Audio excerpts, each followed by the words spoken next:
Ô élu, cette personne n'aurait jamais dû tenter de revenir vers toi. En cet instant, quelqu'un envisage sérieusement d'abandonner complètement sa pratique spirituelle et de rechercher une aide extérieure. Et tout cela a débuté précisément au moment où ton énergie a subi une transformation profonde et irréversible. Aujourd'hui, cette personne est plongée dans une panique totale, elle remet en question sa propre santé mentale, elle cherche désespérément des médicaments et des explications rationnelles pour apaiser ce qui constitue en réalité un jugement divin implacable. Elle voulait te faire passer pour une personne instable. Au contraire, c'est elle qui tremble de tout son être, qui s'enfonce dans une spirale descendante et qui perd toute emprise sur la réalité qui l'entoure. Ils ont pris pour cible un élu de Dieu. Cela a constitué leur erreur fatale et définitive. Bien avant que tu ne prennes conscience de ton identité véritable, quelqu'un d'autre l'avait déjà discerné. Mais au lieu de célébrer cette découverte, cette personne l'a redoutée profondément. Cette figure présente dans ton existence t'a observé lorsque tu étais encore jeune et a perçu en toi quelque chose qui l'a terrifié au plus profond de son être. Non pas parce que tu incarnais le mal, mais parce que tu étais trop pur, trop lumineux, trop grand pour son monde. Tu posais des questions qui mettaient les adultes profondément mal à l'aise. Tu détectais les mensonges bien avant d'avoir le vocabulaire nécessaire pour nommer la tromperie. Tu ressentais des énergies que les autres enfants étaient incapables de percevoir. Tu étais différent d'une manière qui menaçait toute la structure qu'elle avait édifiée. Alors, elle a pris une décision, et c'est à cet instant que l'histoire prend une tournure sombre et grave. Elle a choisi entre les enfants. Elle s'est réellement assise, seule ou en compagnie de quelqu'un partageant la même pratique, et a décidé quel enfant serait sacrifiable, quel enfant pourrait être offert, quel enfant deviendrait le sacrifice destiné à alimenter la prospérité des autres. Et toi, tu as été désigné, non pas parce que tu étais le moins aimé, mais précisément parce que tu représentais la plus grande menace pour son contrôle. Ta lumière était si intense qu'elle finirait inévitablement par exposer toutes ses ténèbres. Elle a donc décidé de la lier, de la revendiquer, de te marier à un époux spirituel bien avant que tu ne comprennes ce qui se passait. Retiens particulièrement ce détail, car il est d'une importance cruciale. Lorsqu'elle a accompli ce premier rituel, tu étais spirituellement endormi. Tu n'avais aucune défense, aucune conscience de ce qui se déroulait dans le royaume invisible. Et c'est exactement à ce moment qu'elle a choisi d'agir. Car une fois que tu t'éveillerais, une fois que tu commencerais à voir clairement, une fois que tu comprendrais ton propre pouvoir, le contrat serait soumis à une révision divine. Elle le savait. Quelqu'un l'avait averti. Peut-être son partenaire, peut-être cet aîné à qui elle se confie aujourd'hui. Quelqu'un lui a dit avec clarté, une fois que cet enfant s'éveillera, tu ne pourras plus le retenir. Et pourtant, elle l'a fait quand même. Pourquoi ? Parce qu'elle était addicte au contrôle, parce qu'elle avait bâti l'ensemble de ses pratiques spirituelles sur ton énergie vitale.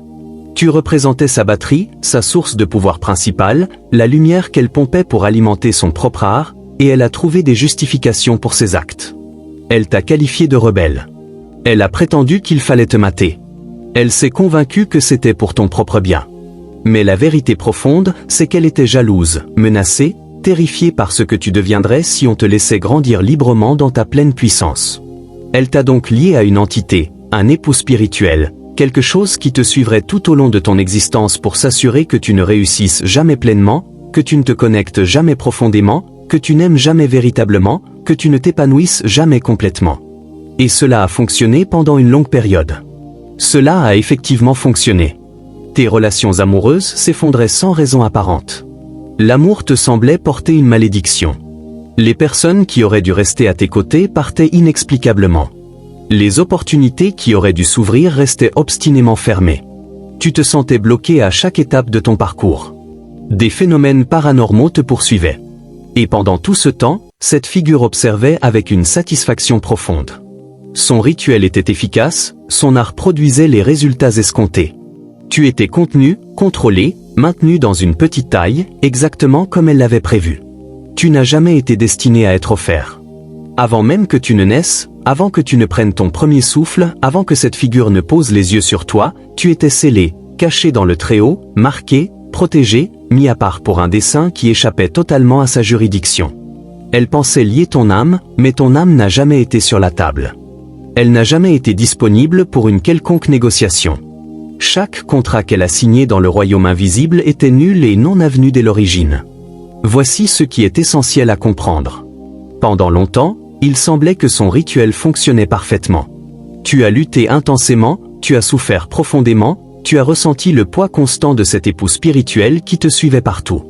Mais ce qu'elle interprétait comme un succès était en réalité tout autre chose. Tu étais en train d'être entraîné, renforcé, préparé avec soin. Chaque obstacle qu'elle plaçait sur ton chemin forgeait le muscle spirituel dont tu aurais besoin plus tard. Chaque malédiction qu'elle te lançait t'apprenait à reconnaître la guerre spirituelle. Chaque lien qu'elle tentait d'imposer te montrait précisément ce que n'était pas la liberté, afin que tu la reconnaisses pleinement lorsqu'elle arriverait enfin. Elle a commis une erreur de calcul fatale. Elle a supposé que, parce que tu étais jeune et spirituellement endormi lors du rituel, elle t'avait enfermé de façon permanente. Mais il existe une loi spirituelle qu'elle a oubliée. Une loi inscrite dans le tissu même de la réalité. Lorsque l'on lit un élu, lorsque l'on tente de revendiquer quelqu'un marqué par le Très-Haut, on déclenche un compte à rebours, une séquence d'éveil inévitable. Et l'acte même de tenter de réprimer cette lumière garantit que, lorsque cette personne s'éveillera, lorsqu'elle verra ce qui lui est arrivé, son pouvoir sera exponentiel. Tu ne te libères pas simplement. Tu exploses en une libération avec une force que personne n'avait anticipée. Ton éveil n'a pas été doux. Il n'a pas été progressif. Ce fut un tremblement de terre spirituel. Tout ce qu'elle avait caché devint soudain visible. Chaque contrat signé sans ton consentement fut remis en examen. Chaque lien qu'elle avait placé sur toi fut exposé à la lumière. Et on te donna un choix clair. Accepter ces accords comme valides, te soumettre à ce qui t'avait été imposé, ou tout rejeter catégoriquement. Tu as choisi la liberté. Tu as dit non à chaque contrat. Tu as annulé chaque accord, tu as brisé chaque lien, et à cet instant, elle aurait dû arrêter. Elle aurait dû reconnaître que tu n'étais plus l'enfant spirituellement endormi qu'elle avait offert. Tu étais éveillé, conscient, dangereux, et tenter de revenir vers toi aurait été la plus grande erreur qu'elle pouvait commettre. Mais elle n'a pas arrêté. C'est cela qui a scellé son destin. L'orgueil est une drogue infernale. Le contrôle est une addiction plus puissante que tout ce qu'on peut s'injecter dans les veines. Elle t'a vu te libérer. Elle a vu couper ses contrats. Elle a été témoin de ton éveil. Et au lieu d'accepter la perte, au lieu de reconnaître qu'elle avait perdu son emprise, au lieu de comprendre que persister apporterait des conséquences qu'elle ne pourrait supporter, elle a doublé la mise, elle est allée plus loin, elle a accompli un second rituel plus invasif, plus sombre, un rituel qui l'obligeait à franchir des lignes qu'elle n'avait jamais franchies auparavant. Le premier lien s'était produit alors que tu dormais. Il était grave, mais il avait des limites. L'époux spirituel pouvait te suivre, influencer ta vie, bloquer tes bénédictions. Mais après ton éveil, ces liens se sont brisés. Cette entité a perdu sa revendication, et elle ne pouvait l'accepter. Elle avait besoin que tu sois lié. Elle avait besoin que tu sois contrôlé.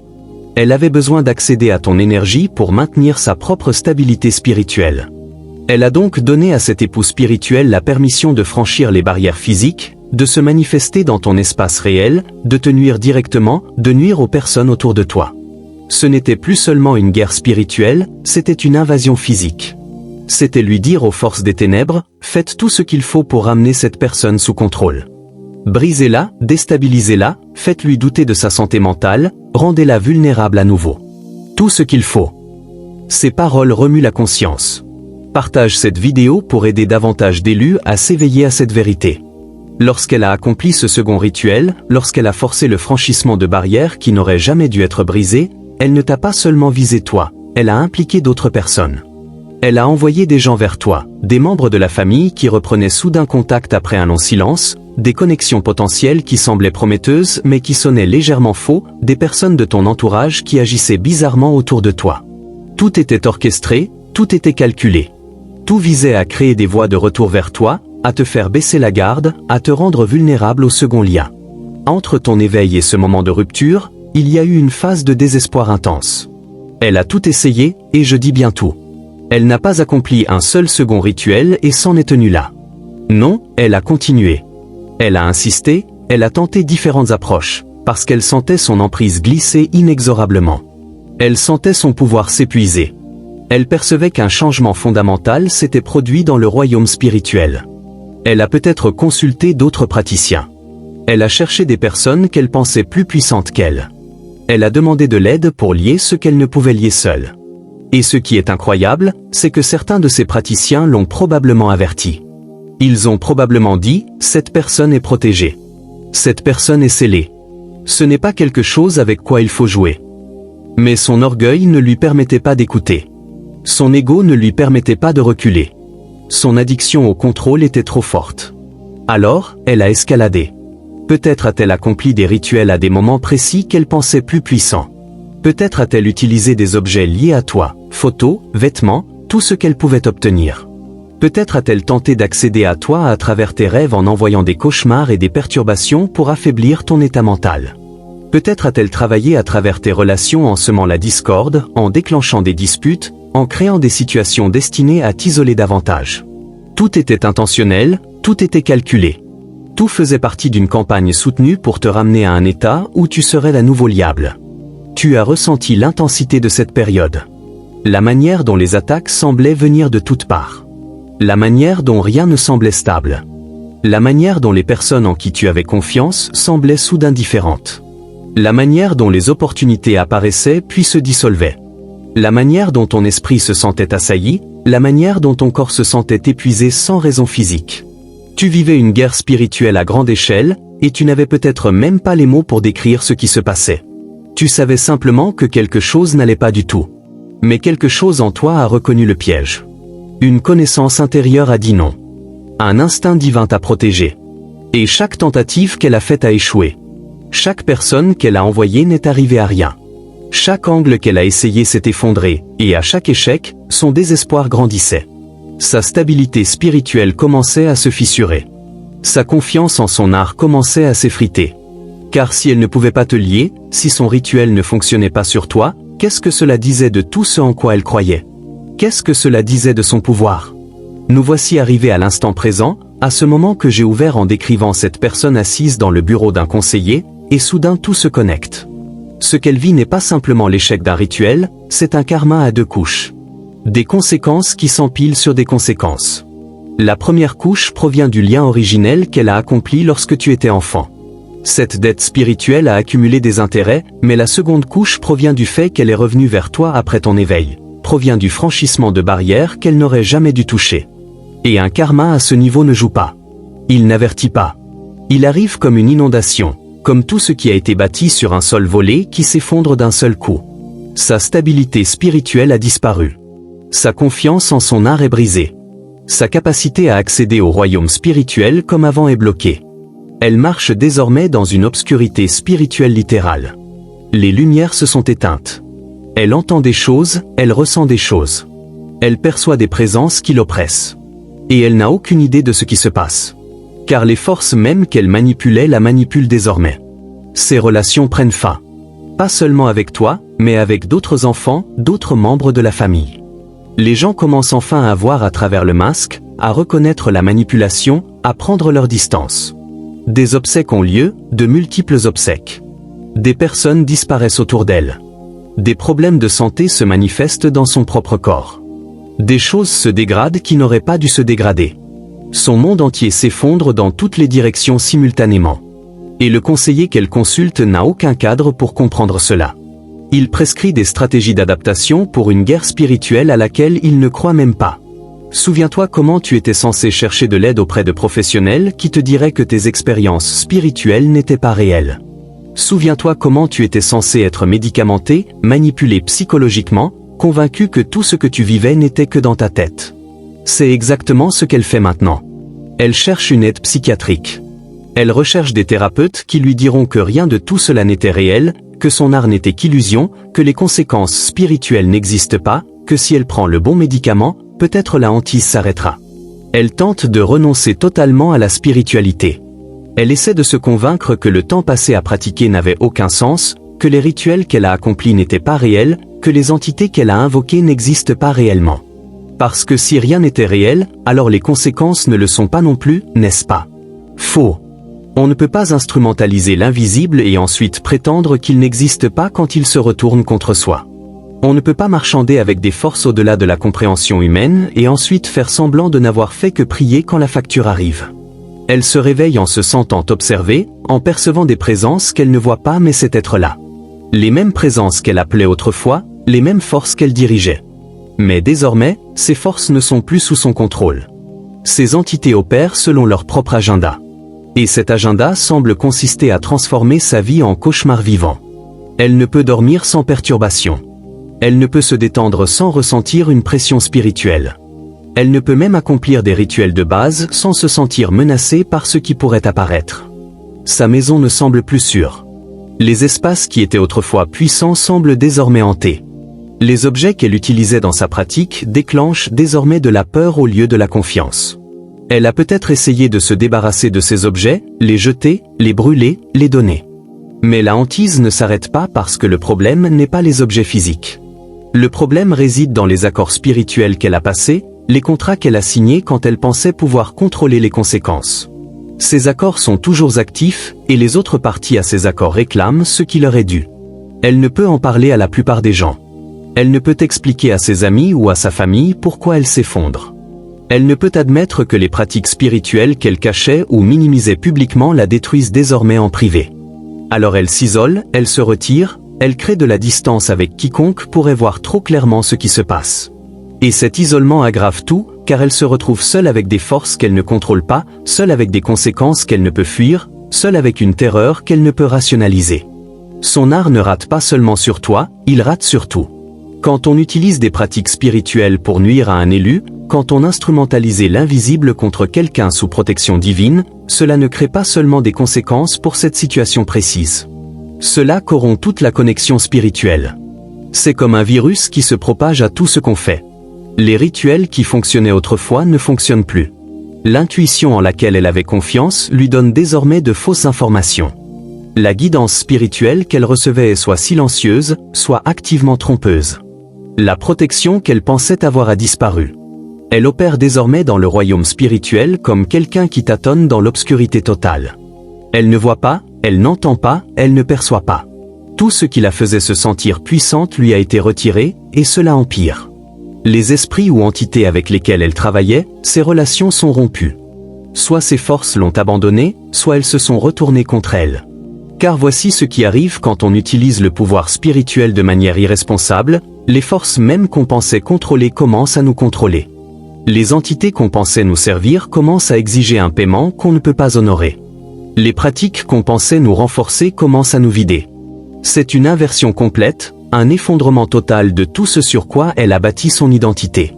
Ainsi, lorsqu'elle accomplit des rituels maintenant, soit rien ne se produit, soit pire, des choses se produisent qu'elle n'avait pas prévues. Retour de flamme, inversion, conséquences imprévues. Elle peut allumer une bougie dans un but précis et voir sa vie prendre feu dans un autre domaine. Elle peut prononcer une intention et la sentir revenir sur elle comme un boomerang. Elle peut appeler des forces qui répondaient autrefois et obtenir quelque chose d'autre entièrement, quelque chose qui la terrifie. Son art est devenu un champ de mine où chaque pas peut déclencher une explosion. C'est pourquoi elle cherche une aide conventionnelle. C'est pourquoi elle consulte des conseillers et des thérapeutes. Elle a besoin que quelqu'un lui dise que rien de tout cela n'était réel, que la spiritualité est fausse, que ces pratiques n'étaient que des mécanismes psychologiques d'adaptation, que ce qu'elle vit maintenant n'est que du stress, un trauma ou une maladie mentale.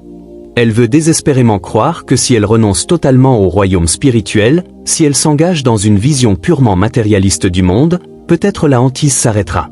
Peut-être le karma prendra fin, peut-être pourra-t-elle échapper dans le rationalisme et laisser tout cela derrière elle.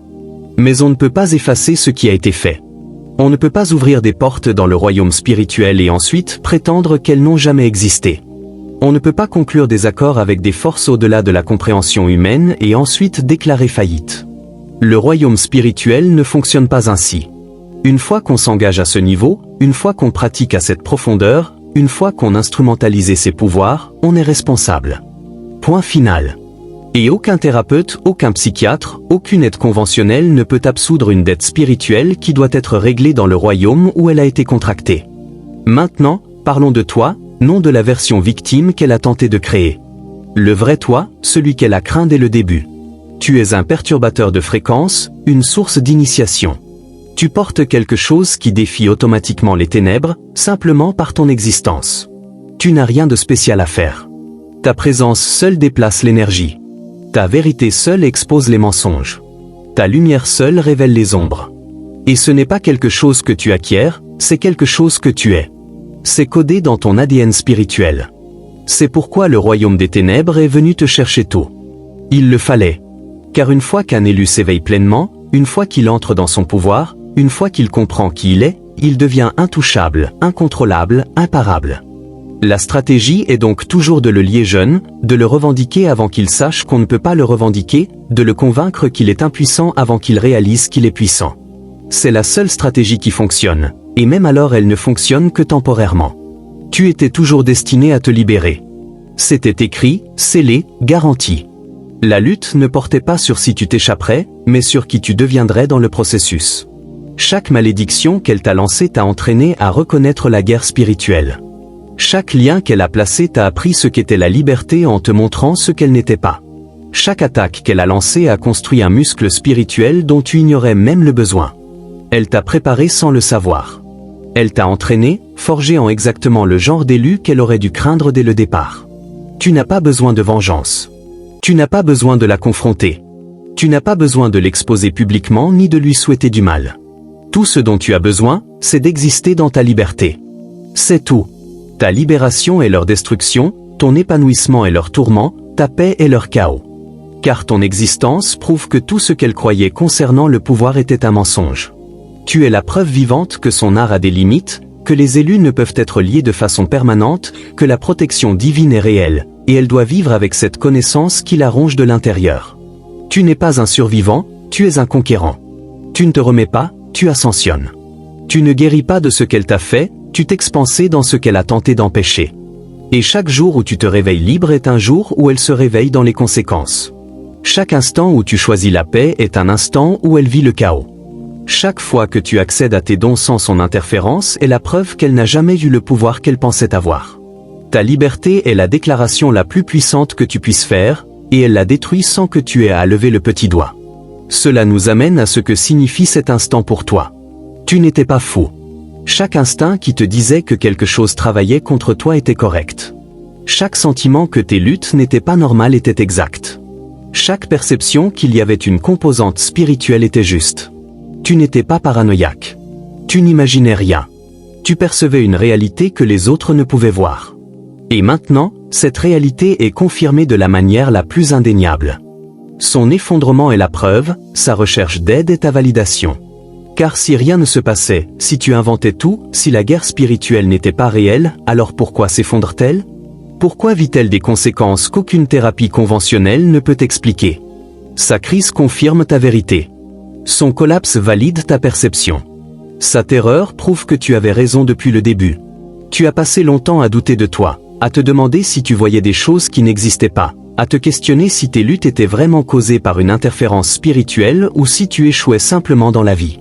Tu as subi la moquerie, le rejet des gens te disant que tu étais paranoïaque, que tu avais besoin de thérapie, que tu devrais arrêter de croire à ces absurdités spirituelles.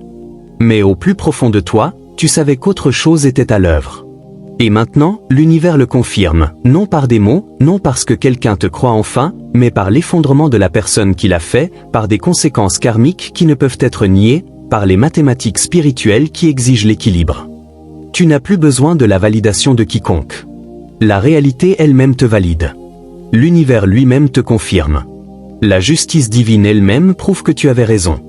Alors laisse cela pénétrer profondément. Tu ne te remets pas de son abus. Tu ascensionnes au-delà. Tu ne guéris pas de sa manipulation. Tu t'expansais au-delà. Tu ne reconstitues pas une vie qu'elle a brisée. Tu entres dans un destin qu'elle n'a jamais pu toucher. Tout ce qu'elle a fait pour te limiter a échoué. Tout ce qu'elle a tenté de lier s'est brisé. Tout ce qu'elle a essayé de voler te revient multiplié. Tes relations ne sont plus maudites. Ton chemin n'est plus bloqué. L'époux spirituel auquel elle t'a marié a disparu.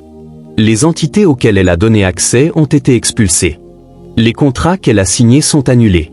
Tu opères désormais dans une liberté que tu n'as jamais connue, et cette liberté révèle des capacités en toi qui n'auraient pu émerger pendant que tu combattais des batailles dont tu ignorais même l'existence. Maintenant, laisse-moi te peindre le tableau de ce qui s'ouvre pour toi. D'abord, les relations, les vraies, celles qui ne s'effondrent pas mystérieusement sans raison. Celles où les gens te voient clairement et aiment ce qu'ils voient. Celles où la connexion ne ressemble pas à un combat. Parce que cet époux spirituel qui te bloquait, cette entité qui sabotait chaque lien, a disparu. Ce qui signifie que les personnes destinées à être dans ta vie peuvent désormais te trouver réellement, rester réellement, construire réellement avec toi. Tu vas bientôt vivre ce qu'est l'amour quand il n'est plus interféré. Ce qu'est l'amitié quand elle est authentique, ce qu'est le partenariat quand il est divinement aligné. Ensuite, les opportunités, celles qui t'échappaient constamment reviennent, mais meilleures, plus alignées, plus puissantes. Parce que tu n'es plus la même personne. Tu as été forgé dans le feu. Tu as brisé des chaînes, tu as survécu à une guerre spirituelle dont la plupart des gens nient même l'existence. Les opportunités qui viennent à toi maintenant sont calibrées pour qui tu es devenu, pas pour qui tu étais. Elles sont plus grandes. Elles exigent la force que tu as construite dans les temps difficiles. Elles demandent la sagesse que tu as acquise en reconnaissant la manipulation. Elles nécessitent le discernement que tu as développé en étant attaqué. Puis tes dons, tes dons, les capacités qui étaient toujours en toi mais ne pouvaient pleinement émerger. Parce que tant de ton énergie était pompée, ils vont bientôt exploser. Tu vas découvrir des choses sur toi qui te choqueront, des intuitions d'une précision effrayante, des créations qui coulent sans effort, des solutions à des problèmes qui apparaissent pleinement formées, des capacités de guérison que tu ignorais posséder qui attirent les gens vers toi, des qualités de leadership qui incitent les autres à te suivre. Tout était déjà là. Il était simplement enfoui sous l'interférence spirituelle, mais l'interférence a disparu. Enfin, ton dessein, cette chose pour laquelle tu es né, cette mission qui semblait bloquée à chaque tournant. Le chemin s'éclaircit rapidement, car tu n'étais jamais censé accomplir l'œuvre de ta vie en étant lié. Tu n'étais jamais destiné à réaliser ton dessein en étant attaqué spirituellement. L'univers protégeait ton appel en ne te laissant pas y accéder tant que tu étais encore sous assaut. Car si tu l'avais fait, elle l'aurait corrompu, elle l'aurait tordu, elle aurait utilisé ton propre dessein contre toi. Mais maintenant, tu es libre, tu es protégé, tu es prêt, et ton dessein va se déployer de manière à rattraper le temps perdu. Elle pourrait tendre la main ou envoyer quelqu'un le faire pour elle. Elle pourrait se présenter comme changée, réformée. Chercher de l'aide signifie qu'elle essaie de s'améliorer, n'est-ce pas? Elle pourrait utiliser son effondrement comme preuve de transformation, et tu pourrais ressentir quelque chose te tirer, culpabilité, obligation. Cet ancien programme qui dit que tu dois être la meilleure personne, que tu dois aider la famille en crise. Soyons clairs. Sa crise n'est pas ta responsabilité. Sa peur ne crée pas ton obligation. Ses conséquences ne sont pas les tiennes à réparer. Tu ne lui dois pas de sauvetage. Tu ne lui dois pas de réconfort. Tu ne lui dois pas l'accès à ta paix, à ton énergie ou à ton espace. Ce que tu te dois à toi-même, c'est la protection. Ce que tu dois à ta liberté, c'est l'honneur. Ce que tu dois à ton éveil, c'est de ne jamais redevenir endormi simplement parce que quelqu'un veut te voir inconscient à nouveau. Ce qu'elle cherche vraiment, ce n'est pas la guérison, pas la transformation, pas un changement authentique. Elle cherche un soulagement des conséquences sans responsabilité. Elle veut que le karma s'arrête sans reconnaître ce qu'elle a fait. Elle veut que la guerre spirituelle cesse sans admettre qu'elle l'a déclenchée. Elle veut que tu la sauves des résultats de son propre choix. Et si tu le fais, si tu la laisses revenir, tu deviens complice de ton propre relien. Tu participes à ta propre limitation. Tu te portes volontaire pour les chaînes que tu viens de briser. Tu l'aides le mieux en restant libre. Tu lui montres la plus grande vérité en maintenant tes limites. Tu lui enseignes la leçon la plus précieuse en refusant de participer à son drame. Ta liberté est la preuve dont elle a besoin. Ton épanouissement est le témoignage qu'elle doit voir. Ta paix est la démonstration que son pouvoir a toujours été limité. Ainsi, lorsqu'elle tendra la main, tu as toute permission de dire non. Toute autorité pour maintenir la distance, tous les droits pour protéger ta paix. Son effondrement ne t'oblige à rien.